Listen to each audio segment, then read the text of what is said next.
responde nuestro neurointensivista de cabecera y pues realmente el que aprendemos mucho de estos temas. Adelante, Juancho. Bueno, Mario, muchas gracias realmente y felicitaciones y pues yo creo que eso es algo que todos de pronto pueden coincidir en una cosa y de hecho la gran audiencia de 21 espectadores nos lo confirma y es que esto parece un ladrillo. Yo les voy a dar una idea más o menos de lo que acaba de hacer Mario en ese momento y es como hagan de cuenta que ustedes 20 años atrás cuando estábamos hablando de tensión arterial, de precarga, de poscarga, les pasan un artículo, les pasan a hacer una revisión sobre endotelio. Entonces, obviamente, para nosotros 20 años atrás, que conocíamos el endotelio y sabíamos que existíamos, sabíamos que existía, sabíamos que era importante, nos pasa un artículo de endotelio y sulfato y todas las cosas que ya en este momento manejamos mucho mejor hubiera sido demasiado difícil hacerlo 20 años atrás. Y eso es lo que acaba de hacer Mario. Hagan de cuenta como que a Mario le hubieran pasado hace 20 años un artículo en Tutelo y eso es lo que sucede, porque entender en el momento actual la fisiología de las complicaciones neurológicas y el comportamiento del cerebro desde el punto de vista de flujo sanguíneo cerebral, de tensión arterial media y de presión de perfusión cerebral, es la misma cosa que tratar de entender el comportamiento de la perfusión solamente desde el punto de vista de tensión arterial. Eso es más o menos lo que sucede, porque no existe probablemente una patología neurológica y mucho menos aguda en la cual la barrera hematoencefálica no sea un actor principal o el principal. Entonces, yo os pongo un ejemplo. ¿Qué pasaría si nosotros tuviéramos, así como tenemos el resto de los pacientes, con fenómenos de choque severos, con fenómenos de disfunción endotelial, con ganancias de peso del 10%, que eso es bien poquito realmente para los pacientes que muchas veces podemos tener? ¿Qué pasaría si el cerebro, de la misma forma como el resto del cuerpo se ha ganado 10% de su volumen de agua, lo ganara también? Entonces, muy probablemente todos los pacientes críticos severamente enfermos con disfunciones arteriales severas que nos ganan 10, 15, 20% de volumen, se nos envenenan y se nos morirían. Y la razón por la que eso no sucede es precisamente esta barrera hematoencefálica y el entender cómo funciona la barrera hematoencefálica es uno de los pasos esenciales para entender cómo vamos a manejar ese cerebro y de qué manera se están produciendo los mecanismos patológicos que nos llevan a las complicaciones tardías que tenemos. Entonces, Mario hablaba de la encefalopatía séptica y de cómo estas alteraciones en la permeabilidad de la barrera hematoencefálica me permitían no solamente el paso de células inflamatorias, que es una parte chiquitica de esta, sino como el paso y la restricción a ciertas moléculas que finalmente me van a producir los problemas que nosotros vemos. Entonces, cuando entendemos las funciones que tiene la barrera hematoencefálica, cómo esa barrera me permite pasar algunas sustancias, cómo me permite bloquear otras sustancias, también empezamos a entender muy bien qué es lo que está pasando y qué pasa en algunos de los fenómenos patológicos que todavía seguimos interpretando. Entonces, todavía el estudio de las enfermedades inmunomediadas, como ponía en esclerosis múltiple, bien Mario, se expande un poquitico más hacia lo que nosotros vemos regularmente dos, tres, cuatro veces en el año cuando tenemos niños que tuvieron infección respiratoria y resulta que 4 semanas más tarde llegan con problemas desmielinizantes, con encefalomielitis aguda, con enfermedades de sustancia blanca y ese es el resultado tardío de una alteración de la barrera hematoencefálica que produjo muy probablemente un virus. O cuando uno mira enfermedades inflamatorias o infecciosas como la meningitis por neumococo, y uno dice, bueno, yo no entiendo cómo es que cada que a uno le da una neumonía por neumococo, cómo es que ese niño no siempre tiene una meningoencefalitis, porque es que los mecanismos para que las tengan están todos. O sea, realmente son gérmenes que están hechos para entrar en el cerebro y sin embargo aún así no entra. Entonces, este es un capítulo súper interesante y probablemente para muchos de nosotros, de los que están acá, esta sea como la primera vez que se aproxima la barrera hematoencefálica dentro del proceso de fisiopatológico de las alteraciones neurológicas agudas, pero yo espero que esto siga expandiéndose. El problema no es solo ese, el problema es que esto no es no es solamente nuevo para muchos de los que están aquí, sino que si yo siento esto dentro de un auditorio de personas en formación en neurología o ya formadas en neurología, muchos de ellos no van a entender los conceptos que acaba de poner Mario porque incluso para la neurología misma, la barrera hematoencefálica apenas está empezando a tener esa preponderancia que tiene. Entonces, el problema de esto y el problema con muchas de las cosas que nosotros vemos en neurología es cómo aplicamos esto. Entonces, muy bien, hemos entendido y entendemos qué es lo que puede estar pasando y es tremendamente complejo y lo hacemos todavía mucho más enredado, pero nosotros tenemos que buscar la forma de que estos conceptos, como los acaba de plantear Mario hoy, llevarlos a la práctica diaria nuestra. Y ahora que resolvamos el taller, vamos a ver algunas formas que con las herramientas actuales que tenemos podemos empezar a manipular de alguna manera esa barrera hematoencefálica para evitar que se produzcan alteraciones como las que se pueden producir por su disrupción. Y más allá de eso, en la medida en que vamos estudiando un poquitico más, esto vamos empezando a definir, así como cuando hablamos de endotelio, hablamos de ciertas sustancias que se modifican un poco con la albúmina, pues también nosotros también podemos tener sustancias que se modifican con algunos medicamentos. Entonces Mario hablaba, el que se le escapó en algún momento en la formación de macrobarrera hematoencefálica, que eran los receptores de sulfonilurias y algunos receptores distintos, cómo yo puedo modificar esos receptores y cómo algunas sustancias en desarrollo me pueden ayudar a frenar esos receptores para cerrarlos un poquito y evitar que tenga ese influjo de iones tan grande. O como la acuaporina, que esa sí la conocemos un poquito más porque la tenemos en el riñón y porque la tenemos en otras partes, pero una específica del cerebro que es la acuaporina 4, como yo también podría empezar a jugar con esa acuaporina 4 para evitar el flujo de agua tan alto que tenemos en el líquido hacia, perdón, desde la barrera hematoencefálica hacia el interior del cerebro, o como receptores como el glutamato, que lo utilizamos y utilizamos medicamentos diariamente como el glutamato y cada vez lo usamos más como la ketamina, por ejemplo, y cómo ese glutamato me puede ayudar a disminuir esa permeabilidad de la barrera hematoencefálica y me puede disminuir la posibilidad de tener fenómenos tardíos de alteración neurológica como sí pasa con las benzodiazepinas. Entonces, como muchos de nosotros hemos volteado el uso de las benzodiazepinas para sedación y para manejo de estatus inclusive, a utilizar un poco más que sin saberlo, inicialmente sabemos que los resultados son buenos, pero ya entendemos un poquito por qué eso está pasando y cómo ese receptor de glutamato juega un papel importante dentro de la permeabilidad del calcio y del sodio y me ayuda a regular algunos procesos que más adelante podrían ser deleterios si no los regulara de forma adecuada, ¿sí? O cómo podría yo utilizar terapia con esteroides para tratar de frenar algunas cosas y lo hacemos en los tumores, pero muchas veces no entendemos muy bien qué es lo que está pasando, pero cuando nos vamos un poquito más profundo, realmente lo que estamos manipulando con estos elementos es barrera hematoencefálica. Entonces, lo que les digo es, estamos viendo y lo que vimos con Mario es una clase que muy seguramente dentro de 15 20 años va a ser obligatoria de toda persona que está manejando un paciente con una lesión neurológica que entienda por qué está pasando eso con la barrera hematoencefálica, de la misma forma como en este momento estamos tratando de entender cómo funciona el, el endotelio y cómo podemos aplicar ese funcionamiento del endotelio. Entonces, pues esto es como una partecita de pronto para estimularlos un poquito, para incentivarlos a que esto que parece un ladrillo y que lo es, porque cuando algo es nuevo y es complejo se vuelve un ladrillo, pero en la medida que lo repasamos, que vamos profundizando un poquitico más, se va volviendo cada vez un poco más fácil de masticar hasta que finalmente lo interiorizamos y lo manejamos muy bien. Y eso es lo que yo espero, no solamente con esto, sino con lo que vamos a hacer durante todo este mes. Coger esas cosas de fisiología, aplicarla muy bien a nuestros pacientes neurológicos y no neurológicos también, porque es que todo paciente que está en cuidado intensivo finalmente es neurológico. Entonces, aplicarlo a esos para tener los mejores desenlaces, entendiendo muy bien qué es lo que está pasando y no teniendo recetas de cocina de neuro, que es lo que muchas veces tenemos, sino una fisiología aplicada a ese paciente con patología neurológica crítica. ¿Listo? Entonces, Mario, muchas gracias, muy chévere. Juancho, muchísimas gracias. Muy interesante y realmente fue bastante interesante la presentación de Mario. Definitivamente no sabemos mucho de barrera hematoencefálica, seguimos pensando que es algo ahí que no deja penetrar nada y ya. No sé si algún otro profe quiere hacer algún comentario. Creo que solo veo al profe Perdomo conectado.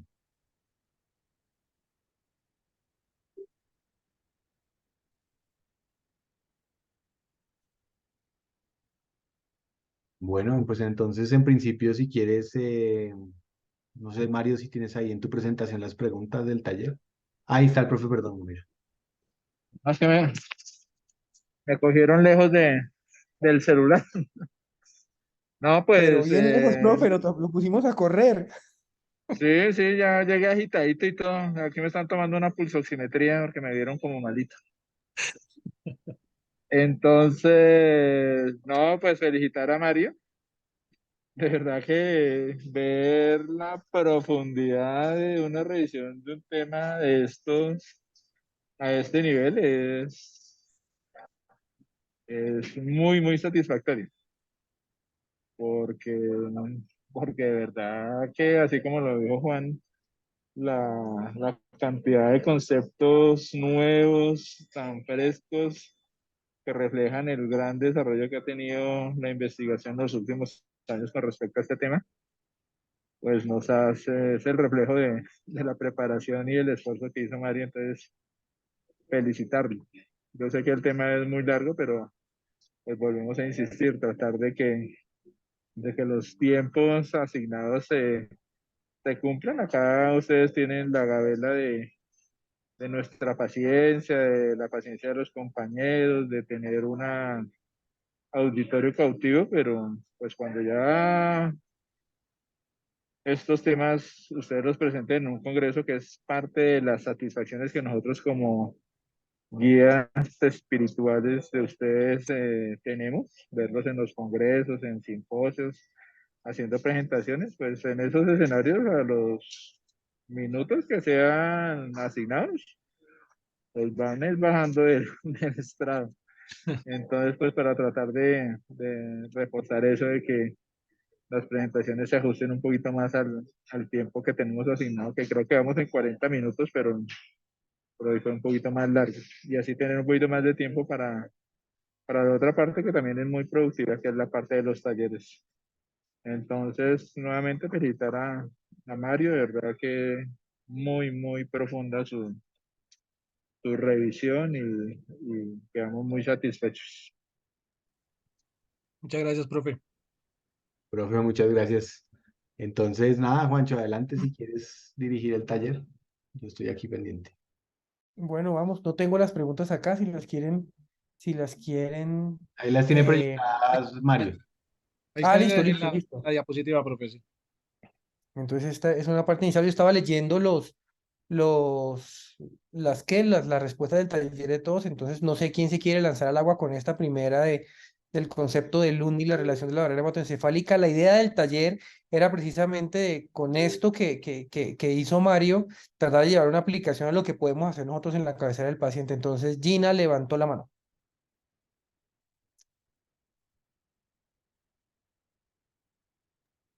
Falta abrir el Gina. micrófono. Qué pena, perdón, buenas tardes para todos.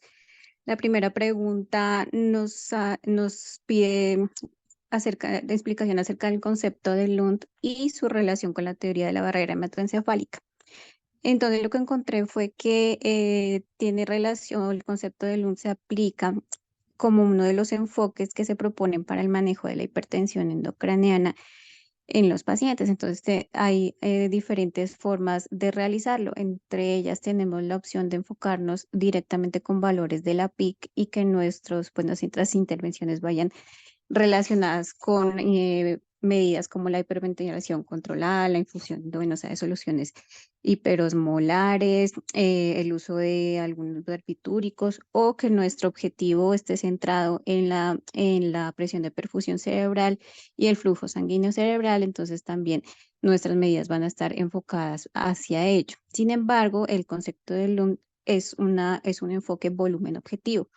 Entonces, las medidas que pueden ser quirúrgicas o no quirúrgicas, lo que van a tratar es de conservar el volumen que debería pues en la cavidad craneana y también pues está en relación con, con el Monroe-Kelly. Entonces, hablando específicamente de este enfoque de volumen objetivo alrededor de la barrera hematoencefálica, debemos recordar que ciertas noxas lo que van a hacer es interrumpirnos esa función de la barrera hematoencefálica, como ya se enunció en la revisión, y vamos a tener también alteración a nivel de la autorregulación cerebral.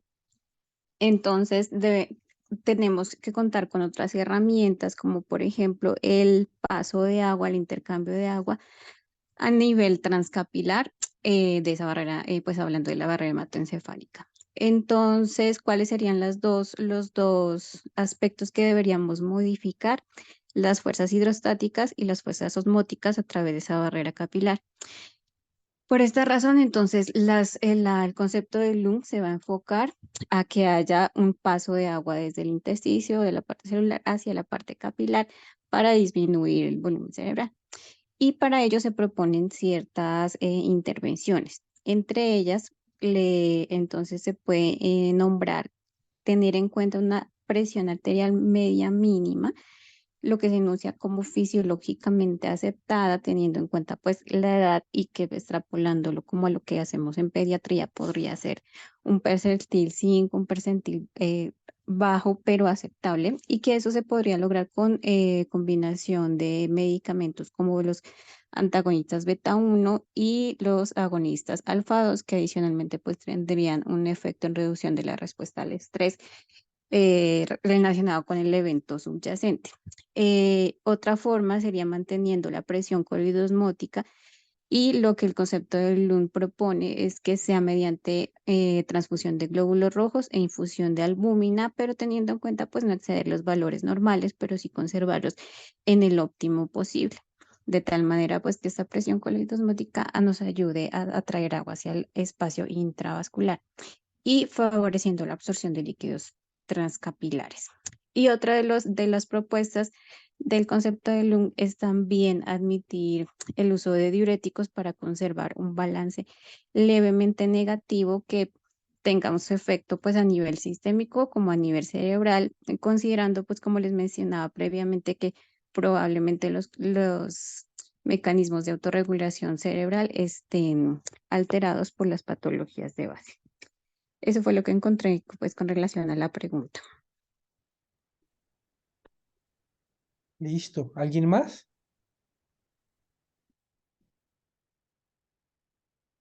Buenas Pues ahí, tardes, Pamela. Ay, perdón, dale, perdón. Pame, ¿cómo vas? No, pues yo lo que entendí era que pues el concepto de LUN lo que hace es, digamos que organizar un poco esas estrategias de tratamiento, como dijo Gina, y digamos que ellos decían que habían tres opciones, que era una disminución rápida de la presión intracerebral y que eso lo hacíamos con el manejo del CO2 gracias a los cambios de pH asociados a él, que generaba finalmente una vasoconstricción precapilar.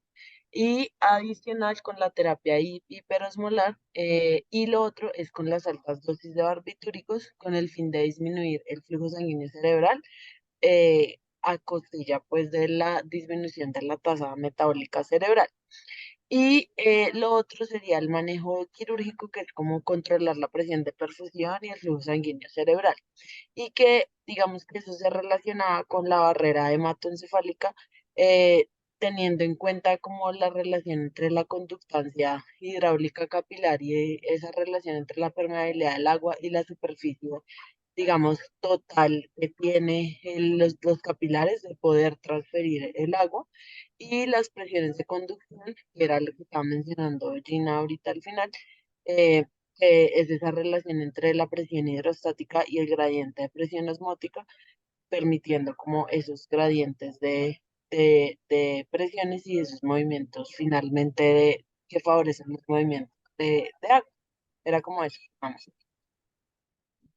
Pues con eso yo les hago una pregunta y ustedes qué piensan de las siguientes estrategias para manejo de trauma encefálico. Número uno, tensiones arteriales bajitas. ¿Qué piensan ustedes de yo tener tensiones arteriales bajitas en un paciente que tiene trauma craneoencefálico? Pues dentro de lo que se revisa No, del ustedes. concepto, No, no concepto de luz, sino para ustedes.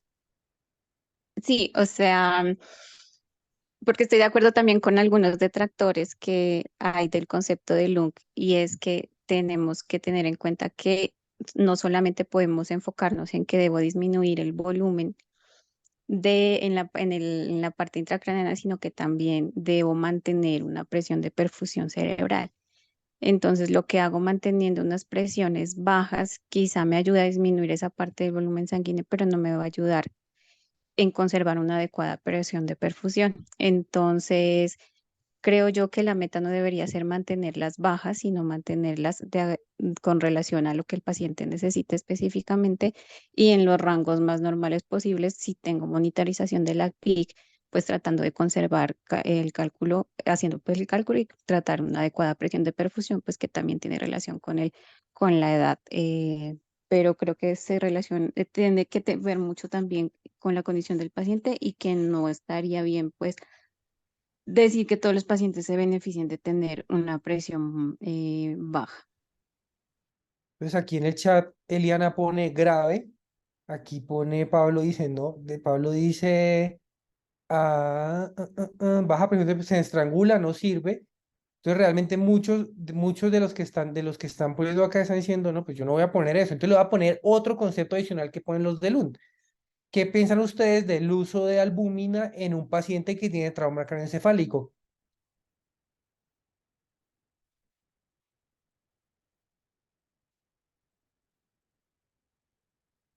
¿Alguna opinión?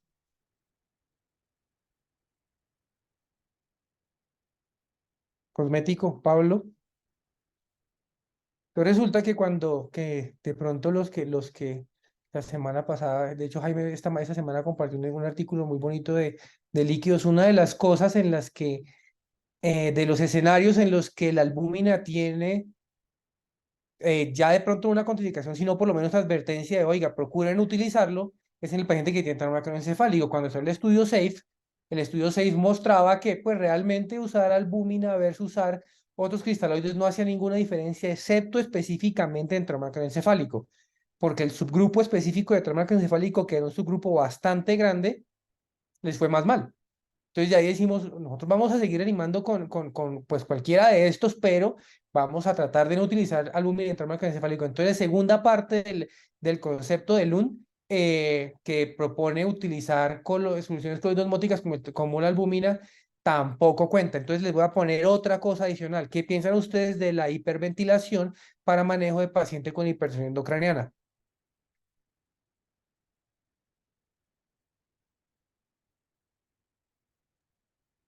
Pues la hiperventilación de alguna manera también nos llevaría a reducir la presión el flujo sanguíneo y la presión de perfusión cerebral. Entonces, no está indicado en los pacientes, incluso ya las guías no lo avalan como un manejo terapéutico. Entonces, estrangula doblemente, según Pablo dice, estrangula doblemente, y según el doctor José Luis también dice, tampoco debería ocuparse, y realmente lo que tenemos en evidencia en ese momento dice, no, o sea, yo voy a utilizar hiperventilación, pero si definitivamente el chino se me está herniando y lo estoy bajando a salas de cirugía para hacerlo de comprimir, ¿sí? Entonces, no, y Elena también decía, bueno, que inicialmente, ¿qué pasa con el manejo de la atención? Entonces, no, entonces cuando yo miro esto y digo, esta gente de lunes está completamente loca. Están haciendo unas recomendaciones que realmente son completamente opuestas a lo que nosotros entendemos en este momento que es el manejo de trauma craneoencefálico. Estoy bajando la presión, estoy usando albúmina, estoy hiperventilando y aparte de eso ellos ponen esas dos que pues no están ahí, pero sí ponen beta 2 y alfa para aumentar la vasodilatación del arteriola cerebral. Entonces, desde ese punto de vista, cuando uno lo ve, están muy locos, pero cuando uno se pone a revisar de Lund, que tuvo un auge muy grande hace unos 15 años, todavía se sigue utilizando y ellos siguen mostrando muy buenos números. Pero entonces, ¿qué es lo que ellos empiezan a manifestar? Y dicen, oiga, nosotros lo que estamos haciendo es actuando específicamente sobre esa barrera hematoencefálica y sobre ese capilar, haciendo una cosa, entendiendo cómo funciona la ley de Starling, diciendo yo voy a manejar la ley de Starling disminuyendo la presión hidrostática del capilar, bajando la tensión arterial, aumentando la vasodilatación cerebral con vasodilatadores, número uno. Número dos, estoy aumentando la presión oncótica dentro de ese capilar con el uso de albúmina, ¿sí? Y número tres, lo que estoy haciendo también es con los alfagonistas tratando de dilatar un poquitico ese capilar.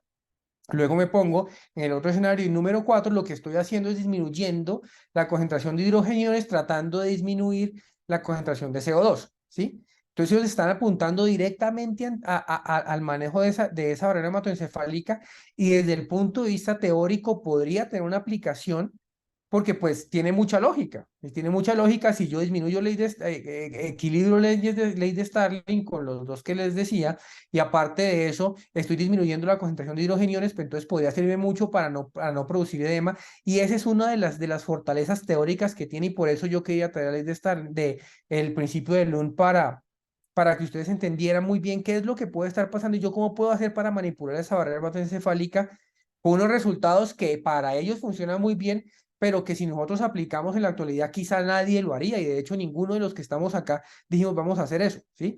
Pero entonces el objetivo de esta pregunta era precisamente entender de qué forma yo puedo hacer cosas para manipular esa barrera hematoencefálica como lo hacen ellos y tratar de disminuir el potencial de edema. No sabemos si de pronto en el futuro, cuando apliquemos estas medidas de manera más estricta, disminuyamos el uso de la reanimación con líquidos que estamos tratando de hacer y disminuir la sobrecarga y disminuir toda esa presión sobre esa barrera hematoencefálica, de pronto nos pueda servir mucho más, así como a la gente de Lund, que es estricta, le funciona, ¿sí? Entonces no sé si más o menos, pues como que trato de englobar un poquitico esos conceptos. ¿Listo? Entonces, pues locos los de Lund, pero desde el punto de vista fisiológico es una teoría súper bonita que le puede explicar a uno muchas cosas que en la práctica quizá no se apliquen tanto. ¿Mm? Listo. Pues, ¿alguien más? ¿Algún otro comentario sobre eso? Bueno, sigamos. Entonces vamos a ver en unos años qué pasa con los de Lund. Segunda, entonces, ¿qué rol tiene la barrera hematoencefálica en la fisiología del edema cerebral? Su cetoacidosis diabética y de pronto a copiar un poquito que los de Lund han hecho con el CO2. Pame. Bueno, entonces yo encontré que hay ciertos cambios que están relacionados con alteración de ácido base y su relación con la barrera hematoencefálica. Entonces, uno es que el CO2 regula en parte el flujo sanguíneo cerebral, secundario a los cambios relacionados con el pH, y que además esa difusión que hay de CO2 en la parte cerebral está determinada por la barrera hematoencefálica mediante los gradientes que hay entre el CO2 en el tejido cerebral como tal y la presión arterial de CO2. Y pues la vasculatura cerebral es especialmente sensible a esos cambios que hay de CO2 de forma, digamos, directamente proporcional, o sea, pues a mayor CO2, mayor vasodilatación y esa concentración de CO2 va a generar menores concentraciones o menor pH, dado que el CO2, digamos, ahí como en los astrocitos, ahí los astrocitos tienen una alta carga de anhidrasa carbónica que permite que el CO2 sea como el mayor buffer del pH cerebral. Pues eso es como, digamos, gran parte y sobre todo que hay ciertos vasos que son aún más sensibles a los cambios de CO2, que son los vasos grandes como de conducción extracraneales, los intracerebrales y los vasos de la pía. Y el flujo sanguíneo cerebral va a aumentar más o menos 2.5 veces con una reducción de 0.1 del pH que tenga el líquido cefalorraquídeo. Digamos, lo otro que quería como mencionar, y pues digamos que todo esto relacionado a el riesgo que tienen los pacientes con cetoacidosis diabética de el edema cerebral, es que también hay otros mecanismos por los cuales en estados de hiperglicemia pudiera haber aumento en la permeabilidad de la barrera hematoencefálica, aunque digamos que lo que encontré en los estudios es que lo que veían, sobre todo en ratones, era que la hiperglicemia como tal no era lo que generaba mayor impacto, pero lo que sí encontraban es que habían unas alteraciones en las matrices extracelulares, sobre todo en la configuración de las metaloproteinasas, que generaban una disminución en esas uniones de todas las pues, las uniones de la barrera hematoencefálica y pues eso favorecía esa permeabilidad vascular. Y lo otro es que adicional, la insulina generaba un aumento de la, de, del- la- del- de la, de la permeabilidad por cambios en los transportes de sodio y en los niveles de acuaporinas que favorecía, digamos, un poco el edema cerebral y adicional la inflamación que está relacionada a la parte de la cetoacidosis favorecía también esas lesiones o esa afectación en las metaloproteinasas, favoreciendo sobre todo el edema vasogénico que está asociado a esta patología. Entonces, una pregunta. Yo tengo las alteraciones del pH que tengo con una cetoacidosis diabética, ¿son las mismas dentro del cerebro que en el cuerpo? Es decir, si yo le tomara una, un a un líquido cefalorraquídeo de un paciente con cetoacidosis, ¿estaría mayor o menor que el de la sangre? Hola, el pH dependería, o sea, los iones hidrógeno no cruzan la barrera hematoencefálica. Entonces, el pH intracerebral depende más de esa conversión del CO2, más que de acidosis o alcalosis metabólica. Entonces, ¿cómo estaría en un paciente? O sea, que eso quiere decir que si yo Dependería tengo... de su estado, o sea, de si por ejemplo, de que tenga hipocamia o hipercamia, ¿no es cierto? Dependería el pH intracraneal, pues intracerebral, pero no directamente de que tenga, por ejemplo, o sea, depende de que tenga una hipocamia o una hipercamia compensatoria para una acidosis metabólica, por ejemplo, pero no directamente de la acidosis metabólica. No sé si me estoy expresando bien. O sea, como los iones, los hidrogeniones no van a cruzar la barrera hematoencefálica, no, no va a haber una relación directa entre la acidosis metabólica y el pH intracerebral. Más sin embargo, por ejemplo, si tengo una hipocapnia compensatoria, el pH intracerebral aumentaría. O sea, podríamos decir que en un paciente que tiene una cetoacidosis diabética por mecanismos de CO2 que es, tengo que estar yo ya muy mal en el proceso neurológico para que no tenga una hipercapnia, una hipocapnia compensatoria, ¿cierto? Eso es lo que más o menos uno pasa. Yo tengo un paciente que tiene Sí, 9 de pH y resulta que tiene 10 de CO2, ¿cierto? Esos son los gases de un paciente con una acidosis, con una cetoacidosis diabética, ¿sí? correcto. Y entonces, si yo tomara eso, que es que lo que tú dices es correcto, definitivamente el manejo del pH principalmente dentro del sistema nervioso central viene dado por mecanismos de CO2, que el CO2 sí me atraviesa la barrera hematoencefálica libremente. Yo tendría una acidosis, pero tendría alcalosis en el cerebro. Ujú. Lo que pasa es que los hidrogeniones no atraviesan la barrera hematoencefálica. ¿Cómo? ¿Sí? Entonces los hidrogeniones tienen transportadores específicos para atravesar esa barrera hematoencefálica. Entonces ellos sí pasan la barrera hematoencefálica, pero no lo hacen de forma pasiva como lo hace el alcohol o como lo hace el CO2, sino que atraviesa la barrera hematoencefálica de forma activa. Y una forma en la que tiene que atravesar la barrera hematoencefálica de forma activa es con las acuaporinas. Entonces yo estoy transportando hidrogeniones, pero también estoy transportando agua. Y esa es una de las formas como esa acidosis empieza a producir alteraciones dentro de ese cerebro y empieza a aumentar el ingreso de agua. ¿Listo? Entonces, si yo tomo unos gases del cerebro, unos gases de líquido cefalorraquídeo de un paciente con cirrosis diabética, realmente lo que voy a tener es un reflejo del pH que tengo externo. Ahora, ¿cuál es el problema?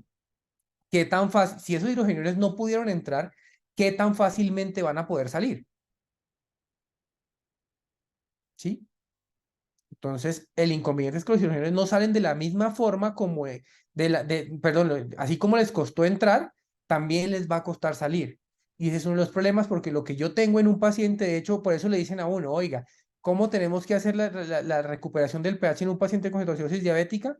Entre más rápido lo recupere, mejor, ¿o cómo lo hago?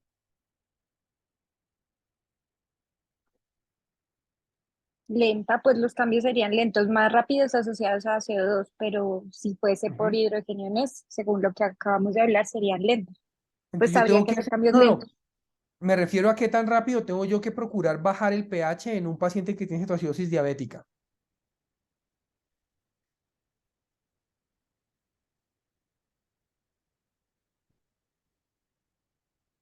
¿Eso lo hago rápido o tengo que tratar de controlarlo?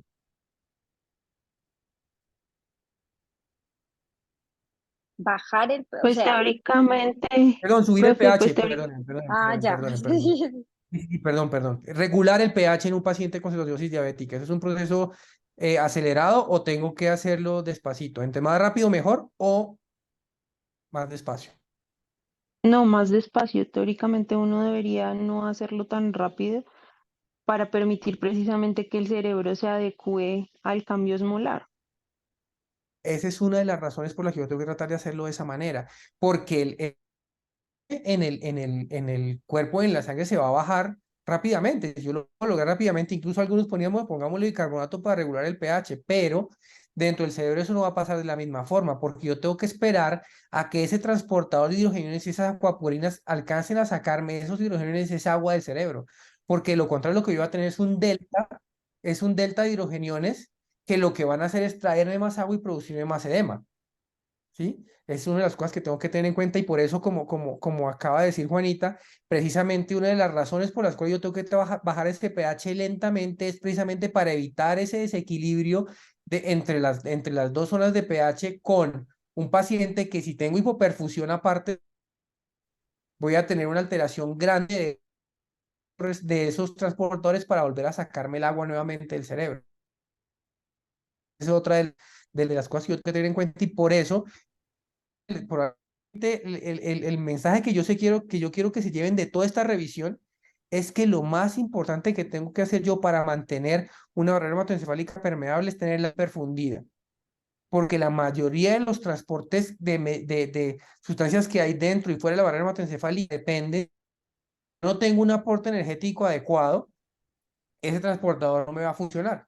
Y si yo tengo un paciente que tiene acidosis diabética y lo tengo hipoperfundido, no voy a tener cómo sacar esos hidrogeniones y cómo sacar esa agua que se ha venido acumulando. Entraron, voy a favorecer la producción de edema en ese paciente. ¿Sí?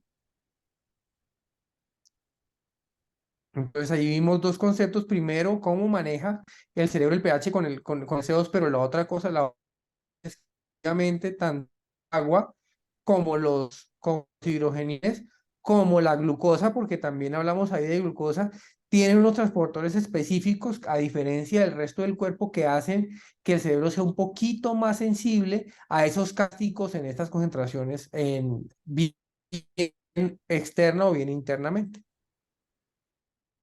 Bueno, bueno, Sí, profe. ¿algún otro comentario respecto al edema cerebral en cetoacidosis diabética? Profe, yo tenía una pregunta, es que en lo que yo alcancé a revisar, pues había un estudio que se había hecho, se me escapa ahorita el nombre del estudio, creo que es el PECAM con Inglaterra, que lo que encontraron es que, bueno, uno, el edema era previo a la administración de líquidos, entonces, pues que estaba poco relacionado con la primera teoría que habían hablado antes de que por la rápida reposición hídrica, pues se producía el cambio osmótico y generaba más edema. Sin embargo, decía que lo que encontraron fue que los pacientes en quienes se corregía más rápidamente la acidosis tenían menor probabilidad de hacer edema cerebral. O sea, los pacientes en quienes se corregía la hiperglucemia de forma más precoz, sin embargo, no decía qué rata específica debía uno corregirla, disminuía la presentación del edema o mejoraba más rápidamente, porque igual se había visto que en las resonancias, pues todos los pacientes, incluso con cetoacidosis leves, podían tener algo de edema cerebral. Entonces, ahí uno pregunta si favorece o no favorece la corrección rápida, me quedó esa duda. Entonces yo te voy a poner otro escenario distinto y es muy al lugar lo que tú dices. Les voy a poner el escenario de la reposición de sodio en un paciente que tiene hiponatremia y el riesgo de desmineralización osmótica, ¿sí? La velocidad de reposición es acorde con la velocidad de instauración. ¿Y eso por qué? Porque es que finalmente, definitivamente, una de las cosas que más me ayuda a mí a compensar es que yo tenga la capacidad de expresar en esa barrera hematoencefálica las proteínas y los canales que me van a ayudar a eliminar esa cantidad o ese exceso de hidrogeniones o esa cantidad de agua que yo tengo. Si yo tengo una instauración de una cetoacidosis rápidamente, él no tiene el tiempo suficiente para generar esos canales que me van a ayudar a mí a sacar perdón, a meter esa cantidad de agua que está produciéndose afuera, porque él no va a pasar. Los iones no van a pasar a menos que yo tenga un exceso, ¿sí? Pero en cambio, Sí. si yo dejo que si esa acidosis se instaure de manera muy lenta, que tenga mucho tiempo, esos canales se van a formar. Y ya una vez formados los canales y el transportador está activo, el transportador está hecho para tratar de meter las cosas que están en exceso afuera y no para sacarlas. Entonces, cuando yo empiezo a reponer rápidamente, lo que él va a tratar de hacer, que es revertir ese proceso que estaba haciendo, se va a demorar mucho más y quizás sea deleterio por eso. Entonces, sí depende del tiempo de instauración, de la misma forma como el tiempo de reposición de las hiponatremias también depende de cuánto tiempo me haya demorado yo en que se instaure. Si yo tengo un paciente que llegó a las 10 de la noche de una cirugía de sesión de un cranofaringioma con un sodio de 135 y resulta que a las 12 de la noche por una aumento de la diuresis tengo 190, yo rápidamente puedo volverme eso. Pero si ese paciente lleva 4 días, ya definitivamente yo tengo que ser muy lento en la regulación nuevamente del estado basal, porque precisamente lo que voy a hacer es que voy a ir en contra de los mecanismos de compensación que se instauraron en esa barrera para que eso no se produjera, ¿sí? Ok, sí, sí, ya entiendo. Entonces aquí dice el profe Perdomo que el ácido cilícico, el líquido raquídeo se demora en compensar y por eso los pacientes siguen hiperventilando. ¿Eso es cierto o es falso? Que un paciente que tiene acidosis diabética sigue hiperventilando, así ya tenga el paciente con un pH un poquito más estable.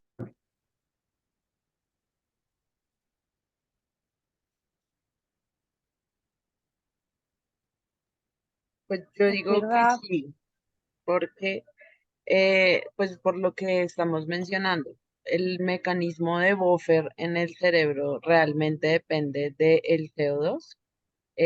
Por esto, esta cantidad de anhidrasa carbónica que tienen los astrocitos, mientras que sistémico hay otros mecanismos compensatorios para poder llevar al CO2 mucho más rápido. Y pues digamos que a nivel cerebral es que los receptores pues van a transmitir la parte ventilatoria para poder compensar ese CO2 que a nivel cerebral se está sensando por medio de los receptores quimiotácticos. De acuerdo entonces, acuérdense que tengo varias formas de regular la respiración desde el punto de vista cerebral y una de esas es o bien con la concentración de oxígeno o bien con la concentración de CO2 o bien con el pH. Sí, esas tienen dos direcciones. Tengo una que me está sensando, por ejemplo, en el área postrema de cuarto ventrículo, él me sensa cuál es la concentración de CO2, cuál es la concentración de oxígeno y cuál es el pH en la. Y por ese lado, si yo lo censo, él simplemente sensaría y diría, pues está bien ya el pH, no hiperventilemos, pero la otra está en todo el lado contralateral de esa membrana y es lo que y me está sensando específicamente el pH del líquido cefalorraquídeo. Y cuando él sensa el pH del líquido cefalorraquídeo dice, oiga, definitivamente yo sigo en acidosis, voy a seguir hiperventilando hasta que finalmente tanto el pH que está en el líquido cefalorraquídeo se equipare con el pH que está en la sangre. Y en ese momento ya empieza a bajar uno y uno realmente ve a esos niños de esa forma. Uno ve los niños que ya tengo el pH en 7,35, ya el bicarbonato está llegando a 20 y aún así siguen hiperventilando. ¿Por qué? Pues porque todavía están tratando de compensar esa acidosis que tienen dentro del cerebro, que he tratado de hacerlo de la forma más lenta posible, como dice la guía que yo tengo que tratar de regular el pH en un paciente con cetoacidosis. Entonces yo se le explica a uno y esa es la forma como estamos, finalmente lo que estamos interviniendo en ese tipo de medidas es la barrera hematoencefálica específicamente, que no lo sabemos, y no lo entendemos como tal, pero realmente lo que estamos haciendo es eso. Sí, lo que estamos diciendo es, oiga, yo sé que usted, barrera hematoencefálica, se va a demorar un montón de tiempo en sacarme esos hidrogeniones y en sacarme esa agua que tiene adentro y para que no me meta más, porque como todos sus canales están abiertos para meter, sí, voy a hacerle despacito para que usted no se me herne, ¿sí? Eso es más o menos, y eso es intervenir la barrera hematoencefálica. No sé si, profe, recibió respuesta a su pregunta. Profe, perdón.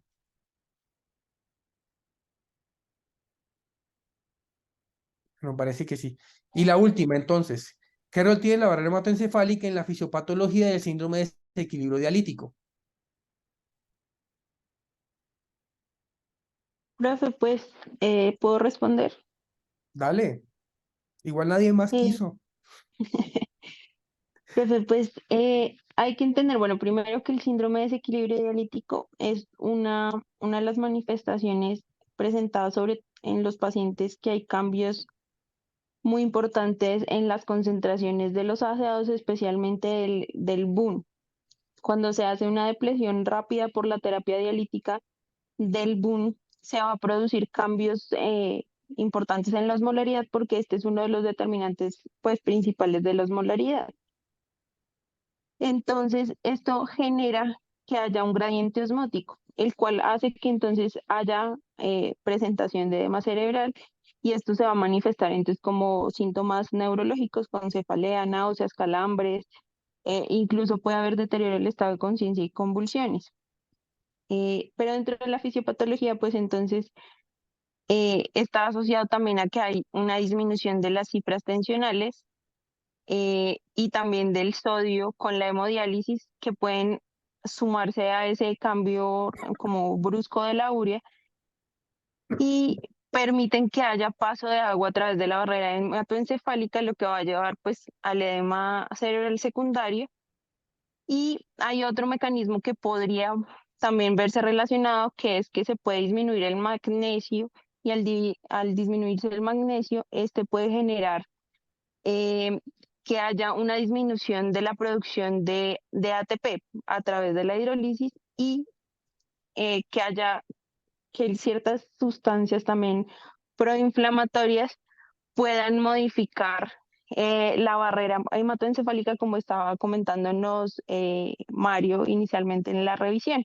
Puede generar cambios en la permeabilidad de la membrana o del endotelio de la barrera hematoencefálica y eso también se puede ver reflejado en que puede cambiar la transmisión, por ejemplo, de los estímulos nociceptivos mediados por lo que también se hablaba ahí, que era el glutamato.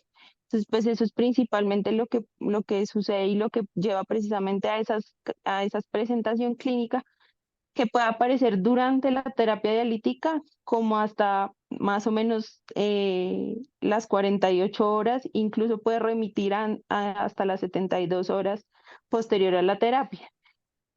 Y está relacionado con el cambio rápido de la urea.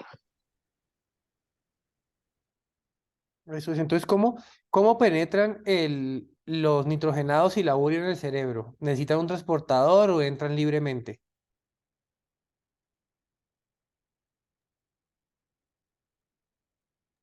Él pasa o sea, tiene una difusión fácil a través de las membranas en el cerebro. Entonces, si yo tengo un paciente que tiene 109 de UN en los gases, perdón, en sangre, ¿cuánto tiene en el cerebro? Pues un Pues valor muy 109, cercano al... sí. Sí, ¿Cierto? Eso pasa porque además que todas las cosas, la mayoría de las sustancias que son liposolubles sí entran facilito, esa es la razón por la cual uno se emborracha. O sea, realmente la barrera hematoencefálica, y esa es otra de las conclusiones que podemos tener de esta charla, y es que la barrera hematoencefálica está diseñada para que uno se pueda emborrachar tranquilamente, ¿sí? Ese es una de las ventajas que tiene eso, era un chiste. Pero bueno, entonces, definitivamente eso pasa muy libremente, pero el problema es que el agua no me va a pasar de la misma forma. Y como tú lo ponías, lo que yo puedo hacer en una terapia dialítica rápida es que disminuyo los niveles de ATP sobre esa membrana, sobre esa barrera, y al disminuir los niveles de ATP, lo que ella va a hacer no es que me va a frenar la entrada de agua, Precisamente lo que van a hacer esos transportadores que me van a permitir de una manera mucho más fácil entrar agua, porque el transportador lo que hace con ATP es que me frena y me restringe el ingreso de líquidos a menos que yo realmente lo necesite. Entonces lo que voy a hacer va a ser un desequilibrio entre las dos. Voy a tener una barrera que a pesar de que el boom pasa rápidamente, no va a pasar tan rápido como lo estoy eliminando yo, y definitivamente lo que está pasando entonces es que tengo un boom elevado que me va a traer más agua. Esa es una de las primeras cosas que hacen. Lo segundo, puedo generar una respuesta inflamatoria también que me aumente la permeabilidad y hace que eso me siga atrayendo, ¿sí?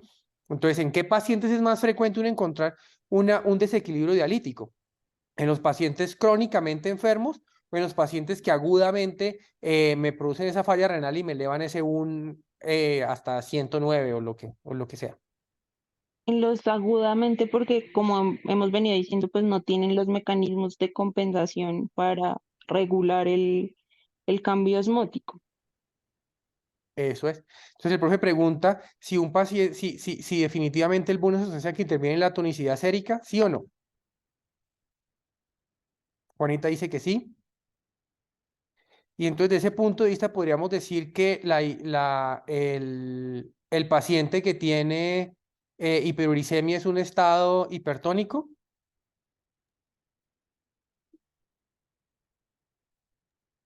Sí, ¿sí? Entonces, Juanita también dice que sí, Pamela también dice que sí.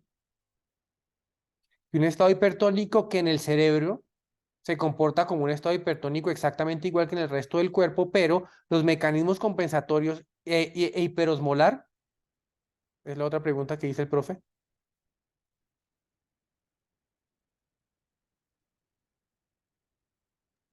también es hiperosmolar, es uno de los componentes pues que genera osmolaridad en el plasma, por lo menos y está incluido dentro de la fórmula, ¿no? O sea, glucosa, BUN, son como y sodio son como los principales tres que generan o que están altamente relacionados con la osmolaridad sérica. Y entonces la pregunta que hace Pablo también y el profe es, ¿hipertónico es hiperosmolar? ¿Eso es lo mismo? ¿Es distinto? Y qué se necesita? ¿Y cuál es la diferencia?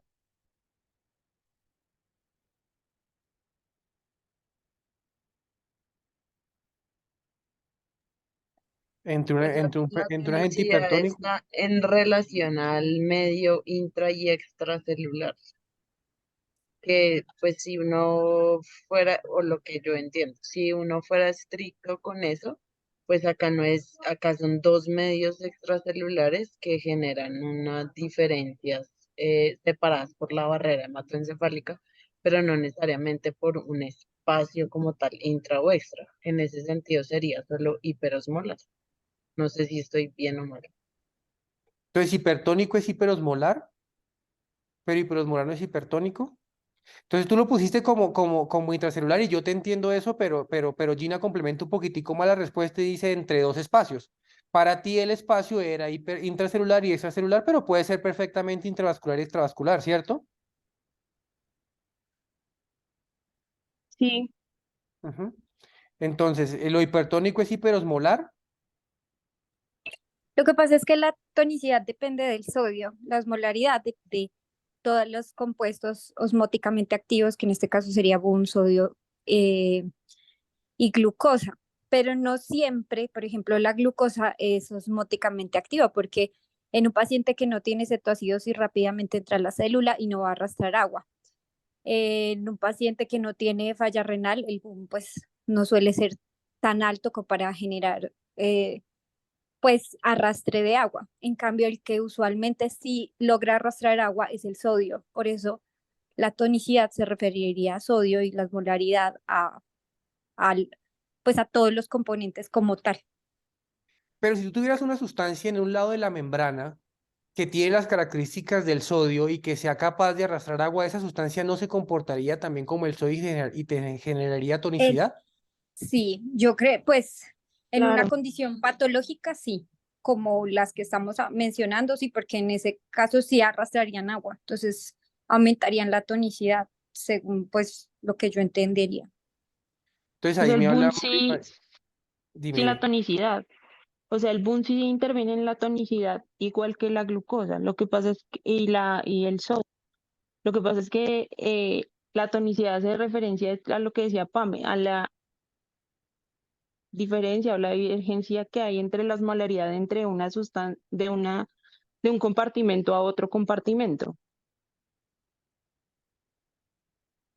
Entonces, Y la finalmente, ellos, osmolaridad hace referencia es a la concentración, o sea, la cantidad de sustancia que hay en un solvente o en un volumen de líquido, cuántas de esas sustancias están. La osmolaridad no hace referencia al movimiento o a la diferencia de la osmolaridad a través de una membrana.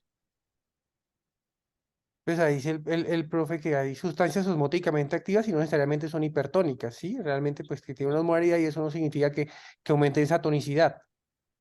Sí, así que finalmente, ¿qué podemos concluir entonces? Concluyanme ustedes algo con todo lo que hemos dicho respecto a osmolaridad y tonicidad que podamos aplicar a lo que acabamos de ver.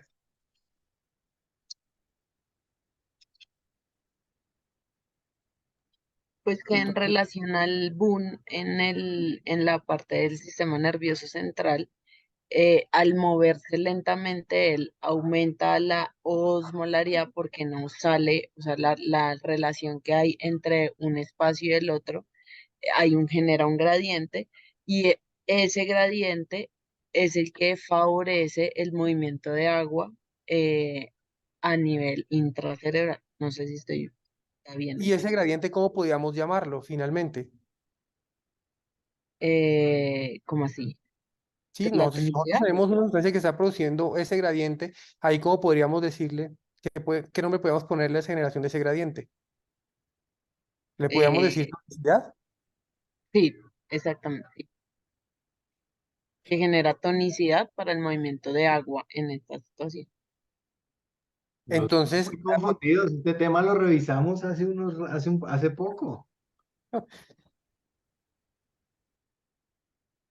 Acuérdense que el secreto de diferenciar algo de tónico y algo osmótico es si esa sustancia se puede mover entre los compartimentos. Porque si él no se puede mover, tiene que mover agua para que se equiparen las osmolaridades. En cambio, si él sí se puede mover, puede generar estados hiperosmolares al lado y lado que no generan tonicidad.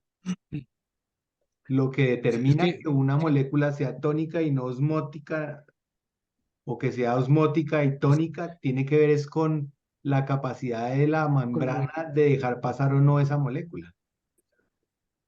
es que perdón, profe, la tonicidad es en asociación a una membrana. O sea, es a cómo dos puede afectar compartimentos. exacto, que haya movimiento a través de una membrana entre dos compartimentos. Claro, pero el Pero secreto en definir tonicidad y osmolaridad es quién pasa. Si pasa ok, la sí, molécula, no hay tonicidad. no Si hay tonicidad. para que cambie la osmolaridad tiene que pasar el agua únicamente, hay tonicidad. Sí, Ahora, señor. venga, yo les agrego un poquito porque yo creo que se enredaron un poco porque yo sé que ese concepto lo tienen y lo van a volver a tomar nuevamente. Entonces, si bien es cierto, los nitrógenos atraviesan barrera electroencefálica libremente, ¿cierto? Sí. Ahora el problema, mejor dicho, la pregunta mía es, ¿yo cómo hago, que eso no lo vimos, yo cómo trato a un paciente que tiene un desequilibrio osmótico, un desequilibrio dialítico, perdón? ¿Qué puedo hacer o cómo puedo hacer para evitar que esto se presente? Hacerle una terapia lenta. Hacerlo más despacio. Eso quiere decir que yo voy a dejar el tiempo suficiente para que esa cantidad de boom que está ahí adentro salga de una manera, pues, de la forma como Control. el cerebro lo va a ir sacando, y por eso también necesito que esté bien perfundido para que me permita hacer ese intercambio de forma adecuada, ¿cierto? Entonces, en la medida que eso pase, eso se va a comportar como una sustancia que no tiene ninguna tonicidad. Pero Ujú. si yo lo hago rápidamente, el tiempo en el que él dura dentro del espacio intracerebral por dentro de la barrera hematoencefálica, me va a producir esa capacidad de tonicidad. A pesar de que es una Claro, sustancia que se transporta libremente de un lado para el otro, la entiendo. velocidad de ese transporte no es lo suficientemente rápida como para que pueda contrarrestar los mecanismos y me evite producir ese edema y ese desequilibrio dialítico. ¿Sí me explico? Sí. Sí, señor. Entonces, de pronto, de pronto esto nos enreda un poquito, que sería diferente a que si yo tuviera adentro de ese espacio albúmina o tuviera glucosa con un transportador que no me está funcionando, ¿sí? Esa sería la diferencia.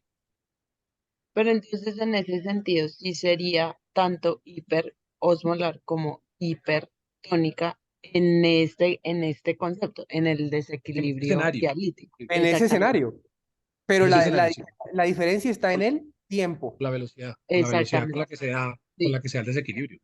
Porque si solo fuera un estado de boom elevado, simplemente sería una condición de hiperosmolaridad, pero no de Osmolaridad. hipercondición. Así es. Entonces, por eso es que también dijimos que en un paciente que tiene una condición de disfunción renal aguda o hiperuricemia aguda es más difícil. ¿Y por qué? Pues porque en el paciente que no, él ya ha superado sus mecanismos para que rápidamente él pueda bajar eso. Y yo tengo un paciente que va a diálisis, el paciente que va a diálisis que se fue el jueves y le toca la cita el lunes y resulta que es festivo, él vuelve hasta el miércoles. Entonces llega perfectamente a su diálisis con 120 de boom, que no le hace nada porque está acostumbrado, sí, pero llega con 120 y ¿en cuánto tiempo se lo bajan a 15? En 3 horas, Mm. ¿sí? Y en cambio, si yo tengo un paciente que hoy me hizo un hemolítico urémico y lo tengo hoy con boom de 115 y lo pongo en una diálisis y le bajo ese 115 a 15 en 3 horas, ese chino se pone ligeramente mal. Maluquito. Y la pregunta que hace el profesor, entonces, ¿la uremia deshidrata el cerebro?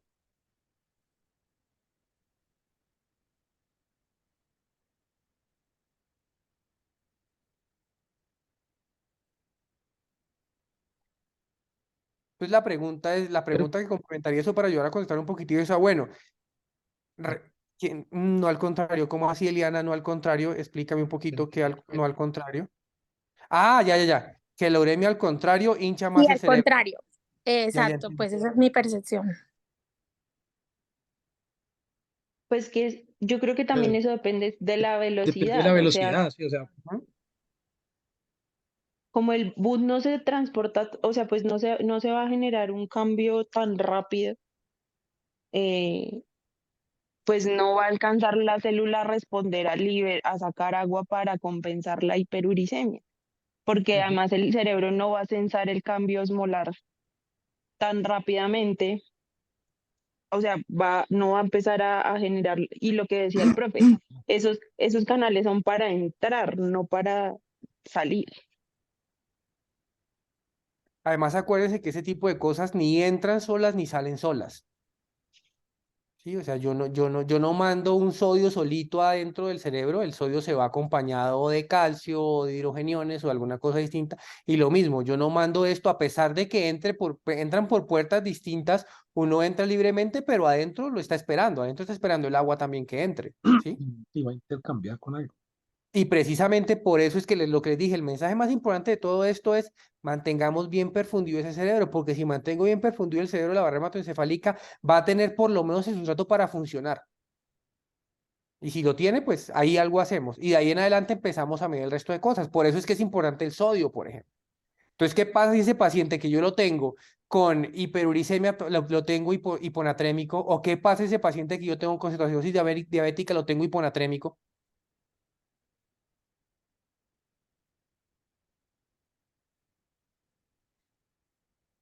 ¿Mm? Entonces, bueno, ahí es. Agua, el agua. Dale, Mario. Pues es que el agua va a tender a moverse entre los compartimentos para poder equilibrar la tonicidad. Y la otra cosa es que si yo tengo unos niveles de sodio buenos afuera de la barrera hematoencefálica que también necesita un transportador para sodio, pues por lo menos ese sodio me va a retener un poquitico la capacidad de esa agua de irse para el otro lado. Ujú. Entonces, por eso la hiponatremia es gravísima en cualquier condición de lesión cerebral. Sí, ese es otro las conclusiones de esto y que la vamos a tener en las demás revisiones. Ojo con la hipoperfusión y ojo con la hiponatremia. Sí, ¿Listo? señor. ¿Más o menos? Gracias, profe. Sí, Señor, más o menos. Señor. Ya coge un poquitico más de sentido y de verdad, échenle una revisadita a esto porque créanme que este es el endotelio del cerebro hasta dentro de 20 años. Entonces, si sabemos ahorita, ya después cuando lo pongan no va a ser tan nuevo para nosotros. Realmente disfruté mucho la, la, la revisión. Muchísimas gracias, muchachos. No sé si hay más comentarios. Ah, Juancho, mil gracias. Creo que fue muy nutritivo para todos. Revisen otra vez lo de tonicidad, osmolaridad, que no pueden estar confundidos, como dice el profe Perdomo. Pero en principio creo que aprendieron bastantes cosas y esperamos aprender mucho más de barrera hematoencefálica en los próximos años. Juan, muchísimas gracias como siempre. Nos vemos en 8 días. Listo, listo. Profe, muchas Gracias. gracias.